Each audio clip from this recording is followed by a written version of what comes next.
ગયા 11, 12 અને 13 એની અંદર મોટે ભાગે વાયુનો અભ્યાસ કરવાનો છે અને ઉષ્માનો અભ્યાસ કરવાનો છે. ઓકે, આની અંદર ત્રણેય પદાર્થ આવી જશે, ઘન, પ્રવાહી અને વાયુ. પણ છે તો આની અંદર વાયુ, આમાંય વાયુ છે અને આમાંય વાયુ છે. તો આ ત્રણેયને સંયુક્ત રીતે આપણે નામ આપીશું થર્મોડાયનેમિક્સ. થર્મોડાયનેમિક્સ એને ગુજરાતીમાં કહેવાય ઉષ્મા ગતિશાસ્ત્ર.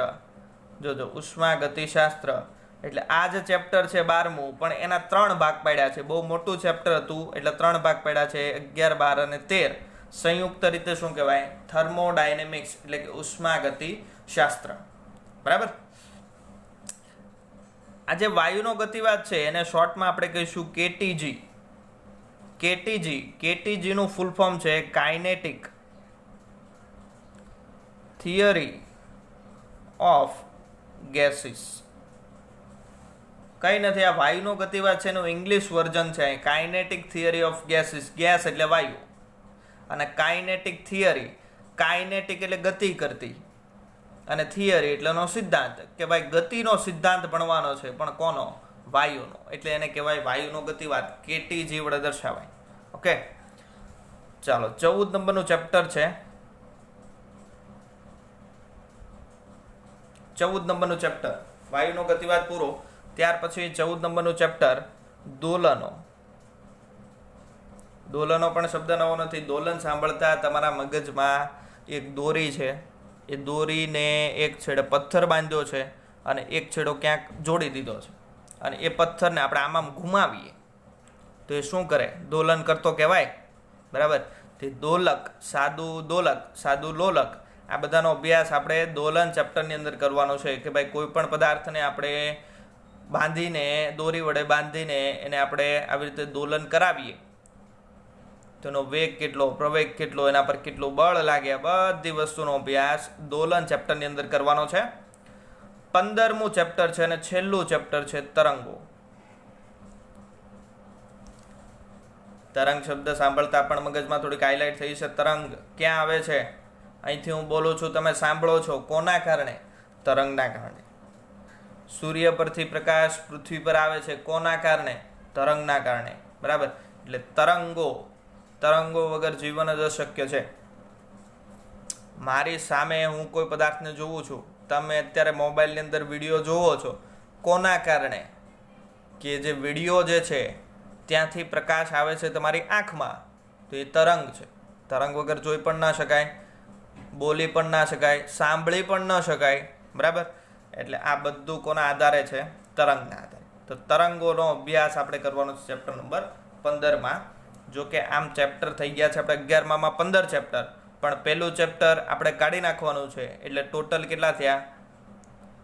8 અને 6, એટલે કે ટોટલ 14 ચેપ્ટર થઈ ગયા. એટલે સેમ નંબર 2માં આપણે 3 ને 3, 6 અને 7 ચેપ્ટર આવશે. ઓકે, એટલે આ ચેપ્ટર આવશે 7 ચેપ્ટર, પણ આ 8 છે એ 8માંથી એક કાઢી નાખવાનું છે. એટલે અહીંયા આપણે 7 જ ગણીએ, એટલે 7 ને 7 14 ચેપ્ટર ટોટલ આવશે. ઓકે, આ ચેપ્ટરનું આટલું બધું ઇમ્પોર્ટન્સ છે ને ભૌતિક જગતનું, એટલે એને આપણે ખાલી વાંચીને કાઢી નાખવાનું છે. એટલે આ વાત થઈ ગઈ આપણે 11માની. 12માની અંદર તમને જણાવી દઉં તો 12મામાં સેમ નંબર 3માં 8 ચેપ્ટર છે, સેમ નંબર 4માં 6 ચેપ્ટર છે. બરાબર. એ આપણે 12મું સ્ટાર્ટ કરીએ ત્યારે એની બેઝિક માહિતી જોઈશું. અત્યારે આપણે આટલું રાખીએ છીએ કે ભાઈ 11માની અંદર ટોટલ આપણે 7 ને 14 ચેપ્ટર ભણવાના છે. તો આ પ્રકારે આપણે મહેનત કરવાની છે.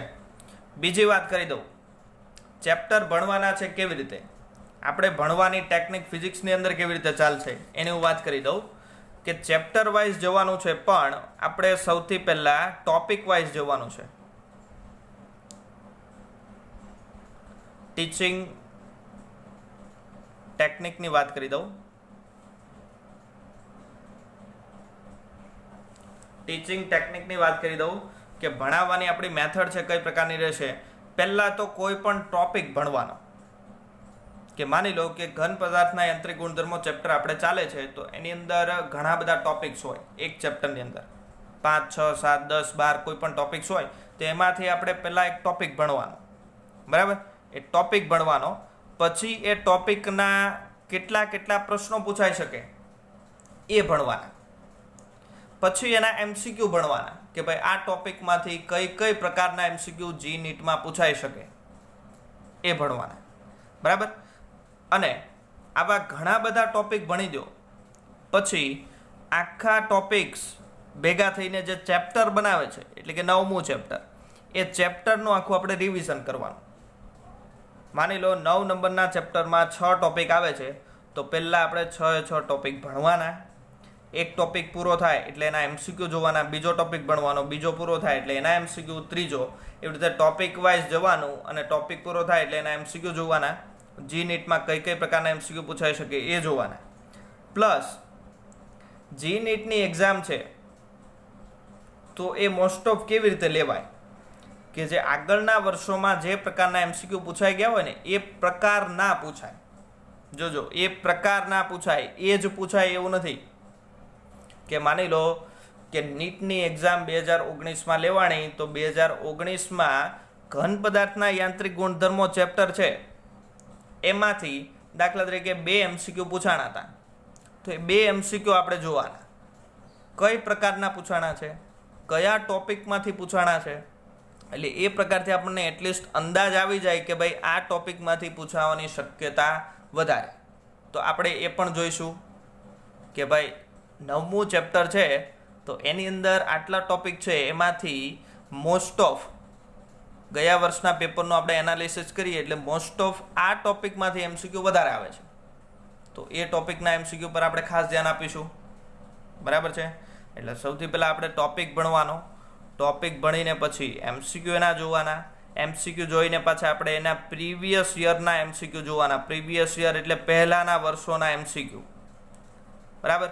પહેલાંના વર્ષોમાં કઈ કઈ પ્રકારના પૂછાતા હતા એવા એમસીક્યુ. નીટની એક્ઝામ છે એ આજકાલની લેવાતી નથી, એ છેલ્લા 33 વર્ષથી લેવાય છે, બરાબર. તો નીટના છેલ્લા 33 વર્ષના પેપર છે એ આપણે સોલ્વ કરવાના છે. અને JEEની એક્ઝામ છે એ છેલ્લા 19 વર્ષથી લેવાય છે, તો JEEના છેલ્લા 19 વર્ષના પેપર સોલ્વ કરવાના છે, બરાબર. જેવી રીતે ટોપિક વાઇઝ જતા જાય એવી રીતે એ ટોપિકમાંથી કયા કયા એમસીક્યુ પૂછાણા હતા એ પણ આપણે આની અંદર જોવાના છે પ્રીવિયસ યર એમસીક્યુમાં. ચાલો, એટલે ટોપિક ઘણા બધા ભેગા મળીને ચેપ્ટર થઈ જાય. ચેપ્ટર પૂરું થાય એટલે પછી આપણે શું કરવાનું, એનું આખું રિવિઝન કરવાનું. તમે એવું પૂછશો સર હવે આખું તો ભણી ગયા છો, પછી રિવિઝન કરવાનો શું મતલબ છે? રિવિઝન અગત્યનું છે, રિવિઝન કરશો તો જ આ બધું યાદ રહેશે. નહીતર પહેલો ટોપિક શું ભણ્યા હોય અને 10મો ટોપિક શું ભણ્યા હોય, પછી બધાના એમસીક્યુ ભેગા થાય એટલે પહેલાના 10માના બધું ભેગું થઈ જાય, પછી કોઈ વસ્તુ યાદ રહેશે નહીં.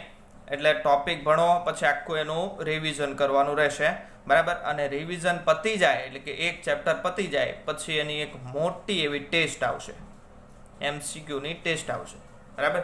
એ ટેસ્ટમાં તમારો સ્કોર કેટલો આવે છે એના પરથી નક્કી થશે કે તમે આખું ચેપ્ટર કેવી રીતે કર્યું છે. એકદમ વ્યવસ્થિત કર્યું હોય એ લોકોને વધારે સ્કોર આવશે, જે લોકોને તકલીફ છે એનો ઓછો સ્કોર આવશે. પછી એના પરથી આપણે એનાલિસિસ કરીશું કે ભાઈ પર્ટિક્યુલર આ વિદ્યાર્થીને આ ટોપિકની અંદર આટલી ભૂલ પડે છે એટલે એનું પાછું આપણે ફરી વખત રિવિઝન કરાવીશું. એટલે એવી રીતે આપણે આખું એક ચેપ્ટર જે છે એ કમ્પ્લીટ કરવાનું છે. આ જ મેથડ આપણે 11મું અને 12માની અંદર ફોલોઅપ લેવાની છે. એટલે કોઈ પણ વિદ્યાર્થી જરાક પણ ચૂક કરે નહીં એનું ખાસ ધ્યાન રાખજો. અને જે તમારું ટેસ્ટની અંદર રિઝલ્ટ આવે છે ખૂબ જ અગત્યનું છે, એના પરથી તમારું જી કે નીટમાં કેવું રિઝલ્ટ આવશે ખ્યાલ આવશે, બરાબર. એટલે ટેસ્ટને તમારે એકદમ સિરિયસલી લેવાની છે. ટેસ્ટ આવે એટલે એ પહેલાં જેટલું પણ ટેસ્ટમાં પૂછાવાનું છે બધાનું રિવિઝન કમ્પ્લીટ કરી નાખવું પડશે, બરાબર. એમાં જરાક પણ ચૂક ચાલશે નહીં. ચાલો, આ થઈ ગયું એક ચેપ્ટરની વાત. એવી રીતે ઘણા બધા ચેપ્ટરો છે, તો પછી આપણે એવું પણ ગોઠવશું કે ભાઈ 3 ચેપ્ટર પૂરા થાય કે માની લો 11, 12 ને 13 ચેપ્ટર પૂરું થઈ ગયું પછી 3 ચેપ્ટરની એક એક્ઝામ ગોઠવવાની મોટી. એવી રીતે 6 ચેપ્ટર પૂરા થાય તો 6 ચેપ્ટરની એક એક્ઝામ ગોઠવવાની. એટલે જેટલી વધારે તમે એક્ઝામ આપશો એટલી પ્રેક્ટિસ તમારે વધારે થશે અને એટલું જ તમારે સબ્જેક્ટનું કન્ટેન્ટ પાવરફુલ થશે. એટલે આ વસ્તુ એકદમ ક્લિયર માઇન્ડમાં રાખવાની. ઓકે, આ મેથડથી આપણે ફોલો લઈશું. અને જ્યારે જી નીટની એક્ઝામ આવે એ વખતે તો આપણે કન્ટિન્યુઅસ ટેસ્ટ જ લેવાની રહેશે. સિલેબસ પતી જાય પછી માત્ર આપણે ટેસ્ટ જ આપવાની છે. બીજી વાત, 11મું ધોરણ છે તો 11મા ધોરણમાં છેલ્લે જે એક્ઝામ આવે વર્ષના અંતે અને દિવાળી એક્ઝામ આવે, એ બંને એક્ઝામ આપણે સ્કૂલમાંથી જ લેવાની છે, બોર્ડમાંથી કોઈ એક્ઝામ લેવાની નથી 11માં. બરાબર. હવે વાત કરીએ આપણે જી નીટની. તો જી નીટની અંદર 11 ને 12નો ટોટલ સિલેબસ આવે. બરાબર. તો આપણે એવું કામ કરીશું કે અત્યારે જી નીટ સ્ટાર્ટ કરવાનું છે. આપણે શું કરવાનું છે? જી નીટ સ્ટાર્ટ કરવાનું. જી નીટ ભણો એટલે એની અંદર બોર્ડ આખું ઇન્ક્લુડ થઈ જાય. અમુક જે કન્સેપ્ટ બાકી હશે એ બધા આપણે અલગથી સમજાવીશું, પણ મેઇન ફોકસ આપણું શેના પર રહેશે? જી નીટ પર. એમસીક્યુ બને એટલા મેક્સિમમ સોલ્વ કરવાના છે. કન્સેપ્ટ જે છે, કોઈ પણ મુદ્દો છે, કોઈ પણ ટોપિક છે, એનો કન્સેપ્ટ એકદમ ક્લિયર રાખવાનો છે. ગોખવાનું કોઈ વસ્તુ નથી. યાદ રાખજો, ફિઝિક્સમાં ગોખવાના નામે માત્ર 15% જ છે. એટલે જ્યાં આવશે ત્યાં હું કહી દઈશ કે ભાઈ આ તમારે ગોખવાનું છે. ઓકે, બાકી બધું સમજવાનું જ રહેશે. તો કોઈ પણ ટોપિક છે એને ધ્યાનથી સમજજો, મગજમાં ઉતારજો, ગોખતા નહીં. અને એ ટોપિક પરથી પછી આપણે એમસીક્યુ જોવાના છે. બરાબર. એટલે હમણાં આપણું મેઇન ફોકસ કોના પર રહેશે? એમસીક્યુ પર રહેશે. 11મું આખા ધોરણની અંદર મેઇન ફોકસ કોના પર છે? એમસીક્યુ પર રહેશે. બરાબર છે. અને એમસીક્યુ ત્યારે જ સોલ્વ થાય જો આપણે ભણાવેલી થિયરી છે તમે કમ્પ્લીટ મગજમાં ઉતારેલી હશે. ગોખેલી હશે તો એમસીક્યુ આવડશે નહીં. ઓકે, એટલે આ વસ્તુ કાયમ મગજમાં ફિટ કરી દો સાયન્સ ભણો ત્યાં સુધી, કે એમસીક્યુ સોલ્વ કરવા હોય તો તમારી પાસે દોડવું જોઈએ મગજ. બરાબર. હાથ કરતાં મગજ વધારે દોડાવવાનું છે. લખવાનું ઓછું છે પણ મગજમાં વિચારવાનું વધારે છે. ક્લિયર છે? ખાલી ટપકું જ કરવાનું છે. બરાબર. એટલે એ વસ્તુ ખાસ મગજમાં રાખવાની. એમસીક્યુ સોલ્વ કરવા હોય એટલે આપણું મગજ છે એને એવી રીતે ટ્રેન કરી દો કે કોઈ પણ એમસીક્યુ આવે એટલે ફટાફટ આપણને થિયરી યાદ આવી જવી જોઈએ કે ભાઈ આ એમસીક્યુ છે કઈ ટોપિકમાંથી કાઢેલો છે. ટોપિક યાદ કરો એટલે એમસીક્યુ ફટાફટ સોલ્વ થાય. અને ટોપિક યાદ કરવા માટે ટોપિક એકદમ તમારો ક્લિયર હોવો જોઈએ, ગોખવાનો નથી. બરાબર. તો આ ટેકનિકથી આપણે જોવાનું છે. ચલો, કાલથી આપણે શરૂઆત કરવાના છીએ ફિઝિક્સની ભણવાની. ભૌતિક જગત છે એની આપણે અગેન માહિતી આપી દઈએ. આની અંદર કોઈ વાત કરવાની છે નહીં, એટલે ભૌતિક જગત ચેપ્ટર આપણે ઉડાડી જ નાખવાનું છે. સીધું શરૂઆત કરવાનું છે માપન એકમ પદ્ધતિથી. પણ માપન એકમ પદ્ધતિ જોઈએ એ પહેલાં આપણે વાત કરીએ, મેથેમેટિક્સ ભણવું જરૂરી છે. ફિઝિક્સમાં મેથેમેટિક્સ અમુક ટકા આવે. તો કાલથી આપણા જે શરૂઆતના લેક્ચરો હશે એ થોડુંક ગણિત ભણવાનું છે. ગણિત એવું ગણિત કે જે ફિઝિક્સમાં કામમાં આવે છે. બરાબર. પ્યોર ગણિત નથી.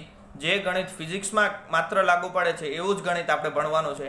એટલે હમણાં આપણા શરૂઆતના જે લેક્ચરો છે એ બધા મેથેમેટિક્સના ચાલશે. બરાબર. એટલે ખાસ ધ્યાનમાં રાખવું. તો આજનો લેક્ચર આપણે અહીંયા પૂરો થાય છે. કાલે પણ આવી જ રીતે લેક્ચર આવશે, પણ કાલે હવે આપણે સ્ટડી પર જવાનું છે. આ તો માત્ર તમને બેઝિક માહિતી આપી દીધી છે. કાલથી આપણે મેથેમેટિક્સ પોર્શનથી ચાલુ કરવાનું છે. ઓકે, ચાલો.